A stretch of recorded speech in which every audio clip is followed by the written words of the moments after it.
tienen ese significativo nombre de raíces, que son las que al fin y al cabo hacen que no crezcan las ramas. Si no hay raíces, no hay ramas, ¿verdad? Y cuanto más hondas son las raíces, más lejos llegan las ramas. Bueno, pues yo vengo a hablarles de lo que vengo a hablar, pero les voy a contar una anécdota antes de hablarles de nada, porque se va a ver un PowerPoint. Un hombre fue una vez a comprar un pájaro y dice: yo quiero un pájaro que cante, pero que cante. Y el de la tienda le dice: aquí tenemos un búho que canta, y le enseñó un pájaro canario, rubito, esto con las plumas brillantes. Y el pájaro, y el hombre privado: ¿cuánto vale el pájaro eso? 10 euros. 10 euros nada más. Sí, démelo, yo me lo llevo. Si no, se tiene que llevar el que está al lado. Y al lado de un pájaro no tenía sino la mitad de las plumas, una pata partida, el pico roto, feo como un villano, no cantaba, se me atorraba allí. Y le dijo el hombre: pero me tengo que llevar ese pájaro para que cante. Sí, si no se lleva, ¿qué no se puede llevar este? Dice: bueno, y me lo llevo, ¿cuánto cuesta? Dice: 300 euros. Dice: oye, el que canta vale 10 y este vale 300, es que este es el que hace las letras. Entonces yo también tengo que animar la brasa a mi sardina, ¿no? ¿O no? Entonces ya saben de lo que vamos a hablar hoy, ¿no? ¿Verdad que sí? Está bueno el chiste. Por lo menos para situarnos lo que vamos a hablar hoy, ¿no? Porque evidentemente, una parte importantísima de todo lo que tiene que ver con la tradición está en la palabra, ¿no? Y a veces, y por supuesto no siempre, pero a veces lo perdemos de vista, y es bueno tener en cuenta el mensaje que se da y tener en cuenta que nuestra tradición está perfectamente capacitada para incorporar mensajes contemporáneos de cosas que nos pasan, que nos duelen, ¿no? De cosas que nos suceden. Sin embargo, a veces yo soy el primero que quiere conservar todas las letras posibles que se han cantado, pero sin embargo a veces recurrimos a lo que siempre se ha cantado y pretendemos que mucha gente joven se incorpore a eso que se ha cantado cuando no siente ni en su contexto todo eso. Sin embargo, hay temáticas y realidades alrededor nuestro que están reclamando nuestra atención. Así que esta reflexión del pájaro cantor y del pájaro ideólogo viene por ese lado. Así que es un buen punto de partida si ustedes lo quieren ver así. Pero yo vengo a hablarles de esto. Punto cubano, memoria y futuro. Me gusta mucho la posibilidad de pensar que jornadas como esta nos permiten esa doble visión, hacia atrás y hacia adelante. Y yo me acuerdo siempre cuando vengo a un tipo de foro como este de los coches ríos, cuando tú vas a mandar el equipo, que había que darle para atrás cuando fueron para adelante. ¿Se acuerdan? Bueno, ¿se acuerdan? No, todavía están, eso están todavía. Pero si no le dabas para atrás, no iba para adelante. ¿Saben cuáles son, no? Pues así es la tradición. A veces para poder ir para adelante hay que ir para atrás primero, en el mejor sentido de la palabra. Y eso es lo que nos permite hacer una reflexión sobre la memoria y el futuro. Esta imagen para mí es significativa. Aquí tienen ustedes unos cuantos canarios cantando décimas en Cuba. Se nota que están felices, ¿verdad? Están pasándolo bien, ¿no? No, aburridos no están. Y al lado, sin embargo, tienen ustedes a 3 jovencísimos niños del colegio de Padilla de Silvia cantando décimas también. Una foto, entre una foto y otra hay unos cuantos años de diferencia, pero es la misma tradición la que están cantando muy juntos. Pero evidentemente contextos distintos, letras distintas, contextos distintos. De eso es lo que yo vengo a hablarles hoy, que me gustaría compartir con ustedes esa experiencia.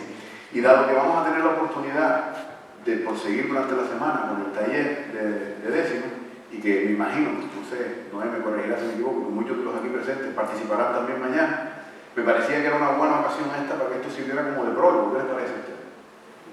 ¿Verdad? Que pudiera ser un prólogo que mañana nos situara, cuando empecemos el taller, los que van a participar, pues también les sirviera esto como un poco como punto de partida, ¿no? A mí me ilusiona pensar eso, ¿no?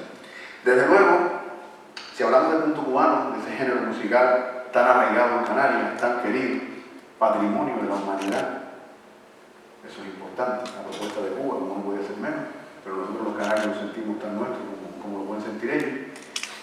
El punto cubano tiene en esta estrofa su principal causa. Esa es una diferencia que quiero hacer, porque todavía hoy en día hay mucha gente que no distingue, porque no tiene por qué distinguirlo, pero en un foro como este es un lugar apropiado para hacer esa distinción entre lo que es el punto cubano y lo que es la décima, ¿no? El punto cubano no deja de ser ese género musical que todos conocemos, sobre el que se cantan generalmente décimas espinelas, que tienen esta estructura. El primer verso rima con el cuarto y el quinto, el segundo con el tercero, sexto, séptimo y décimo, octavo con noveno. Esta estructura se apellida Espinela por ese señor que está ahí, que se llamaba Vicente Martínez de Espinel, que era un poeta malagueño que en 1591, finales del siglo XVI, publicó un libro que se llamaba Diversas Rimas, donde se suponía que aparecía por primera vez esta combinación estrófica. Y por eso le pusieron Espinela. Lope de Vega, un poco después, dice, si las inventó Espinel, bien pueden llamarse Espinela. La verdad que tenía un nombre bonito, por menos una primera estrofa. Si hubiera tocado otro, no hubiera sonado tan bien. Se llamaba Espinela, por el uso Espinela. Estudios recientes, para nuestra fortuna, de la Universidad de Las Palmas de Gran Canaria, el profesor Maximiliano Trapero, han descubierto que la décima es anterior. Esta combinación no es de 1591, sino que puede ser de 1510, casi un siglo antes, 80 años antes. Con lo cual, Espinel no es el primero autor de la décima, pero a ver quién le invita el nombre ahora. A Conejo y Pablo a la marinera, ¿verdad? Y no pasa nada, porque a veces el que le pone nombre a las cosas no es el mismo. No es el mismo que las descubre, ¿no? Pregúntese a Cristóbal Colón. ¿Sabe lo que le pasó a Cristóbal Colón, no? Cristóbal Colón se suponía que se murió creyendo que había ido a las Indias. Y por eso el continente americano no se llama Colombia, como se podía llamar. Se llama América porque resultó uno que se llamaba Américo y dijo, esto no es las Indias. Lo va a poner y le puso Américo. Se llamaba Américo y le puso Américo. La mujer de Colón sí sabía que aquello no era las Indias. La segunda vez que Colón se fue, dice, vuelva a las Indias, la mujer dijo, mentiroso, lo va a Cuba. Pero Colón no se enteró. Colón se murió creyendo que había ido para las Indias. Con lo cual, el que le pone el nombre no es el mismo. El que le pone el nombre no es el mismo muchas veces que descubre. O sea, resumidas cuentas, la décima me da la impresión de que se va a seguir llamando Espinela. Ese nombre creo que no se lo van a quitar. Y ustedes cuando digan Espinela, ya saben que se refiere a Espinel y ya saben que se refiere a ese señor al que se le atribuye esta creación. Pues esta estrofa, a mí me gusta contar esto porque me parece increíble. A esta estrofa le pasó una cosa que yo creo que no le ha pasado sino a ella. Y es que fue una estrofa que nació en la escritura. Nació escrita y se convirtió en estrofa oral. Fue a parar a la vida, a la calle, al corazón y la garganta de quienes no sabían leer ni escribir. A veces los que enseñamos literatura nos olvidamos de que durante la mayor parte de la historia han sido más los que no han sabido leer ni escribir que los que han leído y escrito. Durante muchos años la literatura escrita estaba reservada para los pocos que sabían leer y escribir, pero el resto tenía un contacto con la palabra literaria mucho más estrecho que el que muchas veces se dice. Y eso significa que esa estrofa, como digo, la décima Espinela, habiendo nacido como estrofa escrita, de repente empieza a convertirse en estrofa oral, empieza a pasar del papel al miento, como digo yo. Y hay dos vías por las que penetra esa estrofa en la oralidad. Esas dos imágenes son ilustrativas. Ahí tienen ustedes un bautizo en América y un teatro, un corral de comedia. El bautizo en América tiene una explicación. En los tiempos en los que la décima estaba pujante, sobre todo el siglo XVII, estaba América en pleno proceso de evangelización forzosa, como ustedes saben, evangelización al fin y al cabo. ¿Y qué se hacía con la evangelización? Se le pretendía enseñar a los indígenas y a los mestizos y a los criollos, y a los que iban habitando ese espacio llamado América, ese inmenso territorio, había que enseñarles la liturgia cristiana, la fe cristiana, los valores cristianos. ¿Y saben lo que usaron para enseñarles eso? La décima, entre otras cosas. Por eso hay tanta décima religiosa en América Latina. Y por eso muchos de nosotros, la primera décima que escuchamos en nuestras vidas fue una oración. O alguno de ustedes no ha escuchado aquello de bendita sea tu pureza y eternamente no sea. Pues todo un Dios se regrega tan graciosa belleza. A ti celestial princesa, venga, sigue. Yo te ofrezco en este día, mírame con compasión, ya por hoy nos ganamos en el cielo. ¡Qué maravilla! ¿Ustedes se habían preguntado eso? Pues la décima tiene una penetración religiosa muy fuerte. Décimas como esa recorrieron el continente americano y también recorrieron, por supuesto, las Islas Canarias. Quizás esa no, en concreto, pero otras muchas se utilizaron, repito, para evangelizar. Y por eso hay países donde hay tradiciones religiosas vinculadas con la décima muy fuertes, como Puerto Rico o sobre todo Chile, donde está el canto a lo divino, que tiene ciertos paralelismos. Habría que explicarlo bien, pero con algunos de los pasajes que tienen nuestros ranchos de ánimas cuando cuentan partes de la historia bíblica en décima. Por lo cual eso es un camino de penetración de la estrofa, de la escritura a la oralidad, porque esta gente que aprendían esas décimas no sabían leer ni escribir, y sin embargo aprendían esa estrofa que se hacía con ellos, y ellos se hacían con ellos. Y lo otro es el corral de comedia. En el teatro del siglo XVII se escribieron muchas décimas. Los grandes escritores españoles del siglo XVII, como Pedro Calderón de la Barca o como Juan López de Vega, escribieron muchas obras de teatro en décimas. La estrofa corrió mucha fortuna. Y en el teatro, ustedes saben que acudía muchas veces gente al famoso gallinero, en el que no estaba reservado precisamente para las clases más pudientes, sino para las más modestas, que eran precisamente esas que no sabían leer ni escribir, pero podían oír y escuchar el teatro. Y el soniquete de esas décimas repetidas también fue convirtiendo la décima en algo común y cotidiano para la gente. Y por estas dos vías se fue metiendo en la oralidad. Y eso me parece maravilloso, porque no conozco de otra estrofa que haya tenido esta historia. No conozco otra estrofa que haya tenido esta vitalidad. ¿Y qué sucede entonces? Porque esa estrofa empieza a repartirse fundamentalmente por el continente americano, más fuerza quizás que en el continente europeo, en el lado europeo del español.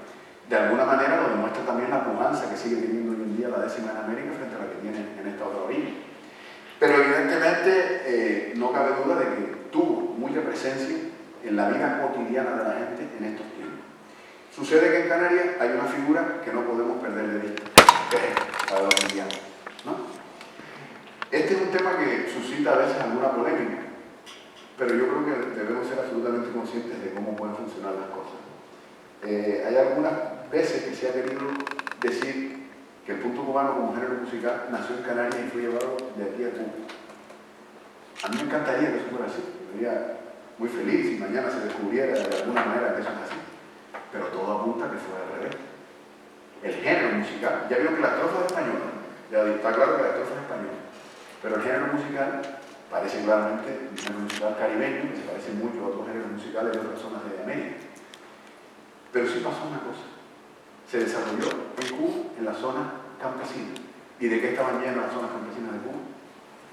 De Canarias. O sea, en el fondo como si hubiera nacido aquí también, de alguna manera. Porque esos canarios a la vuelta trajeron, casi todos trajeron un reloj de esos, algún diente de oro, ¿no?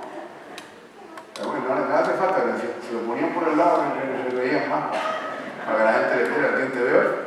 Los relojes, esos, ¿cómo se llama? Cuerpo y sobrino, esos relojes caros, caros, digo yo. La gente venía presumiendo de esos relojes y decía. Y muchas veces el regalo que le traía un indiano a otro canario era un disco, ¿sí? Cuando después vinieron más tarde la época de los discos y todo eso. Y eso eran tesoros que se guardaban aquí. Y no hace falta que yo les diga a ustedes el amor y el afecto que siempre ha habido en Canarias por Cuba. Eso es una cosa evidente, ¿verdad? Y hoy en día todavía hay gente que... Yo recuerdo cuando era niño, había gente de Artenara que no había salido nunca de Artenara, que me hablaba de las calles de Cuba como si las conociera. De las calles, ya no de los pueblos, de las calles. Y era impresionante. ¿Por qué? Porque se convirtió en un territorio mitificado para ellos. Se convirtió en la tierra prometida, como se decía. Por lo tanto, ese amor y ese afecto siempre estuvo ahí. Y estos personajes, como digo, los indianos, eran los que seguramente primero trajeron ese territorio. Muchos de los más grandes verseadores canarios de todos los tiempos han sido indianos. Quiero decir, han sido canarios que han vivido o han nacido en Cuba. Han vuelto, digamos, como indianos. Por ejemplo, el gran Gregorio Rodríguez, uno de los más grandes verseadores canarios de todos los tiempos, del pueblo por excelencia de los verseadores en Canarias, como Jarafa en La Palma, estuvo en Cuba. Antonio Herrera, verseador y ranchero de aquí de Gran Canaria, estuvo también en Cuba varios años. José Hernández Negrín, verseador romero, estuvo también en Cuba. O sea, eso también son pistas a favor de la tesis de que el punto cubano como género musical nació en Cuba. Pero la pregunta es, ¿y eso le quita o le pone algo a nuestra relación con ese género? Si repasamos el catálogo de temas folclóricos y prácticamente ninguno tampoco originario de Canarias, pero los hemos hecho nuestros, los conservamos y los vivimos, ¿o no? Ese es el verdadero secreto. Una vez uno me discutió diciendo que por qué cantaba yo punto cubano si no era canario. Y digo, por la misma razón por la que tú cantas malagueño. Y entonces, ¿verdad?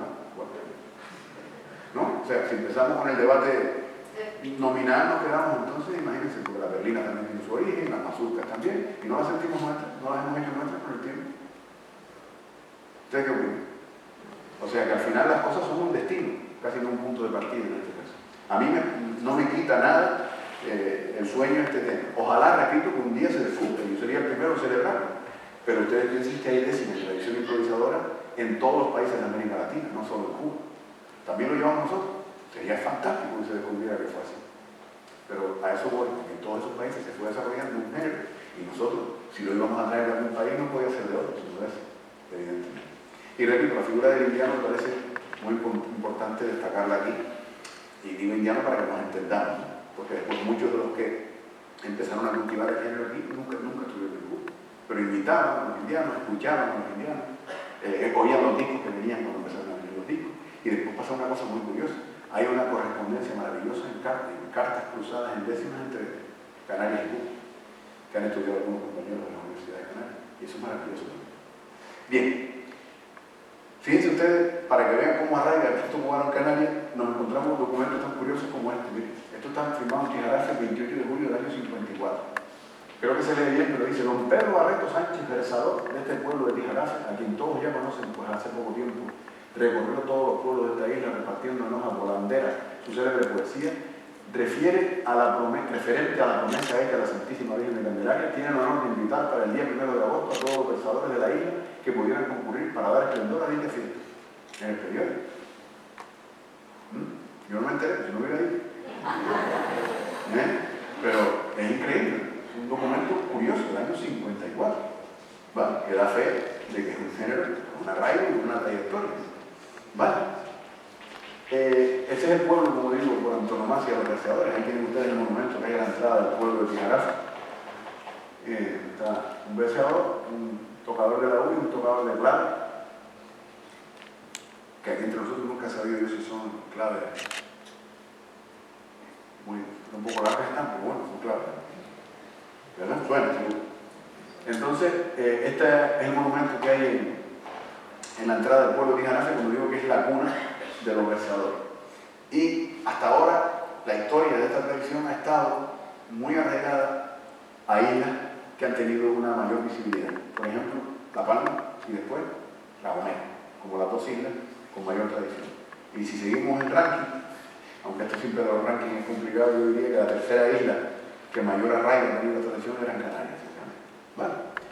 Pero La Palma, evidentemente, sabemos todos que es la isla por antonomasia de este género, la que más verseadores ha dado, La Gomera también, y después Gran Canaria, que también tenemos un importante número de verseadores. ¿Qué ha sucedido? Pues que durante mucho tiempo el género vivió una particular relación con los escenarios. No era un género habitual de escenario.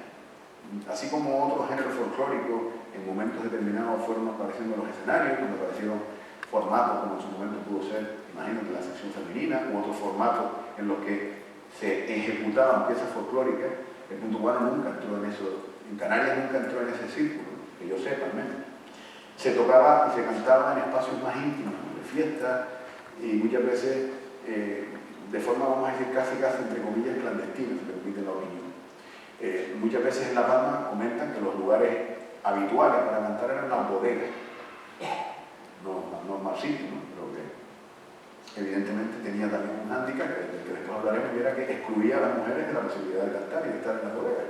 Saben ustedes que el machismo imperante no permitía que eso fuera posible, por aquella charlatanada de que se echaba a perder el vino, ¿no? Como tantas otras cosas. En otras fiestas, en Gran Canaria, por ejemplo, comentan que prácticamente los verseadores eran mendicantes, cantaban por una propina, por un dinerito para escapar. Gente, por ejemplo, que tenían algún tipo de discapacidad física que les impedía trabajar. Es muy célebre en Gran Canaria el caso de Elías González, el llamado Elías el Manco, verseador del Valle de los 9 de Telde, que perdió un brazo en un ingenio azucarero en Cuba, y eso le dificultaba evidentemente el trabajo, y colocándose una clave debajo del brazo y tocaba con el otro, improvisaba versos, y muchas veces recogía por ahí algún dinero que la gente le daba, o el mero hecho de ejercitar su arte. Lo que quiero decirles con todo esto es que la tradición ha vivido durante mucho tiempo en una situación, vamos a decir, de poca visibilidad. Quien más visibilidad le dio fueron seguramente los verseadores palmeros, como digo, cuando constituyeron en un determinado momento el grupo Los Verseadores de Tijarafe, precisamente, por eso puse esta estampa. Porque ellos sí recorrieron muchos lugares del archipiélago llevando el nombre orgulloso de Los Verseadores de Tijarafe, capitaneado por el gran Heremio Rodríguez, uno de los más grandes verseadores que hemos tenido también, y eso le dio bastante visibilidad al género.